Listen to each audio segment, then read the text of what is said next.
ഹരിപ്പാട് മണ്ഡലത്തിലെ NDA സ്ഥാനാർത്ഥി സന്ദീപ് വചസ്പതിയാണ് ഇപ്പോൾ അമൃത ന്യൂസിന് പറ്റിയിരുന്നത്. ചേട്ടാ, എങ്ങനെയാണ് പ്രവർത്തനം? ഇപ്പോൾ ഒരു അവസാന ഘട്ടത്തിലേക്ക് കിടക്കുകയാണ് തിരഞ്ഞെടുപ്പിൻ്റെ ഒരു പ്രവർത്തനങ്ങളെല്ലാം തന്നെ. വിജയപ്രതീക്ഷ എങ്ങനെയാണ്?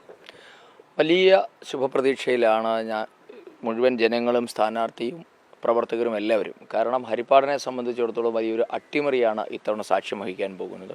ഹരിപ്പാട് നിലവിലുള്ള MLAക്കെതിരായ കഴിഞ്ഞ നൂറ്റാണ്ട് കാലത്തെ ഭരണവിരുദ്ധ വികാരവും അദ്ദേഹത്തിൻ്റെ ഒരു ഇൻഎഫിഷ്യൻസിയും ഇവിടെ ഹരിപ്പാടിന് അടിസ്ഥാനപരമായ നിരവധി വിഷയങ്ങളുടെ അഭാവവും ഒക്കെയായിട്ട് വലിയ ജനവികാരം MLAക്കെതിരെയുണ്ട്. അത് ഭാരതീയ ജനതാ പാർട്ടിക്ക് അനുകൂലമായ ഒരു വികാരമാണ് ഇപ്പോൾ മണ്ഡലത്തിലുള്ളത്. കാരണം BJPയും കോൺഗ്രസും തമ്മിൽ നേർക്കുനേർ ഫൈറ്റ് നടത്തുന്ന അപൂർവ മണ്ഡലങ്ങളിൽ ഒരെണ്ണം കൂടിയാണ് ഹരിപ്പാട് എന്നുള്ളത്. അതുകൊണ്ട് തന്നെ ഞങ്ങൾ വലിയ ശുഭപ്രതീക്ഷയിലാണ്. എന്തായാലും ഇത്തവണ ഹരിപ്പാട് പുതിയൊരു ചരിത്രമായിരിക്കും കുറിക്കാൻ പോകുന്നത്.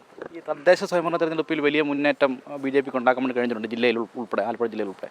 അത് ഈ ഒരു ഹരിപ്പാട് നിയോജകമണ്ഡലത്തിലും സ്വാധീനിച്ചിട്ടുണ്ടോ? തീർച്ചയായിട്ടും ഉണ്ടാവുമല്ലോ. കാരണം ജനങ്ങൾ ഇപ്പോൾ തദ്ദേശമായാലും ലോകസഭയായാലും നിയമസഭയായാലും വോട്ട് ചെയ്യുന്നത് ജനങ്ങളാണല്ലോ. അപ്പോൾ നമ്മെ സംബന്ധിച്ചിടത്തോളം അത് മൂന്നായിട്ടുള്ളത്. പക്ഷേ ജനങ്ങളെ സംബന്ധിച്ച് നോക്കുമ്പോൾ അവരുടെ ജീവൽ പ്രശ്നങ്ങളോട് ആരാണ് കൃത്യമായി ഇടപെടുന്നത്, അവർക്കാരാണ് സഹായം ചെയ്തത്, ഇതൊക്കെയാണല്ലോ അടിസ്ഥാനപരമായ വിഷയങ്ങൾ.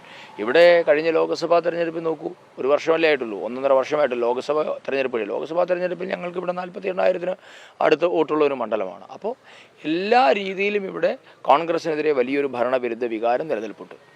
കേന്ദ്ര ഗവൺമെൻറ്റിൻ്റെ ഭരണ നേട്ടങ്ങൾ ഉറപ്പായും വോട്ടായി മാറുമെന്ന പ്രതീക്ഷ തന്നെയാണ്. അങ്ങനെ ആകണമല്ലോ. കാരണം അല്ലാതെ സംസ്ഥാന സർക്കാരിനെ കൊണ്ടോ ഈ MLA കൊണ്ടോ കാര്യം നടക്കില്ല എന്ന് ജനങ്ങൾക്ക് മനസ്സിലായി. കാര്യം നടക്കണമെങ്കിൽ പുതിയ തലമുറ വരണം, കേന്ദ്ര സർക്കാർ ഉണ്ടാകും. നരേന്ദ്രമോദി സർക്കാർ മുൻപോട്ടേക്ക് വെക്കുന്ന കാഴ്ചപ്പാടുകൾക്ക് മാത്രമേ ഇവിടെ പറ്റുകയുള്ളൂ. കാരണം എത്രയേറെ പദ്ധതികളാണ്. ഇപ്പോൾ 70 വയസ്സ് തികഞ്ഞവർക്കുള്ള വയോവന്ദൻ പദ്ധതി, ആ പദ്ധതി കേരളത്തിൽ നടപ്പാക്കുന്നില്ല. ജൽജീവൻ മിഷൻ, എനിക്ക് തോന്നുന്നു ഹരിപ്പാട് നിയോജക മണ്ഡലത്തിൻ്റെ ഏറ്റവും വലിയ പ്രശ്നം എന്നുള്ളത് കുടിവെള്ള പ്രശ്നമാണ്. ആ കുടിവെള്ള പ്രശ്നത്തിന് ഏറ്റവും സഹായകരമാകാവുന്ന ഒരു പദ്ധതിയായിരുന്നു ജൽജീവൻ മിഷൻ. അത് പല പഞ്ചായത്തുകളും അട്ടിമറിച്ചിരിക്കുന്നു. ഇനി ഇവർ കൊണ്ടുവരാൻ തുടങ്ങിയ ഒരു കുടിവെള്ള പദ്ധതി ഉണ്ട്, അത് മുടങ്ങിക്കിടക്കാൻ തുടങ്ങിയിട്ട് തന്നെ 15 വർഷമായി.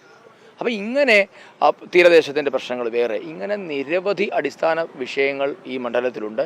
അതൊക്കെ സാധ്യമാകണമെങ്കിൽ തീർച്ചയായും നരേന്ദ്രമോദി സർക്കാരിൻ്റെ നേതൃത്വത്തിലുള്ള ഒരു ഡബിൾ എഞ്ചിൻ സർക്കാർ കേരളത്തിലുണ്ടാകണം. ഹരിപ്പാടും കേന്ദ്ര സർക്കാരിൻ്റെ പദ്ധതികൾ കൂടി നടപ്പാക്കാൻ പറ്റുന്ന ഒരു ഭരണ നേതൃത്വമാണ് ഉണ്ടാകേണ്ടത്. എല്ലാവിധ അഭിനന്ദനങ്ങളും. അതാണ് കേന്ദ്ര സർക്കാരിൻ്റെ ഭരണ നേട്ടങ്ങൾ ഹരിപ്പാട് മണ്ഡലം ചർച്ച ചെയ്യും. അതുവഴി ഒരു NDAയുടെ സാരഥി ഈ മണ്ഡലത്തിൽ വിജയിച്ചു വരുന്ന സാഹചര്യം ഉണ്ടാകുമെന്ന ശുഭപ്രതീക്ഷ തന്നെയാണ് മണ്ഡലത്തിലെ NDA പ്രവർത്തകർ ഉൾപ്പെടെയുള്ളവർ മുന്നോട്ട് വെക്കുന്നത്. ഹരിപ്പാട് നിന്നും ആദർശിനൊപ്പം അജയ് നാഥ്, അമൃത ന്യൂസ്.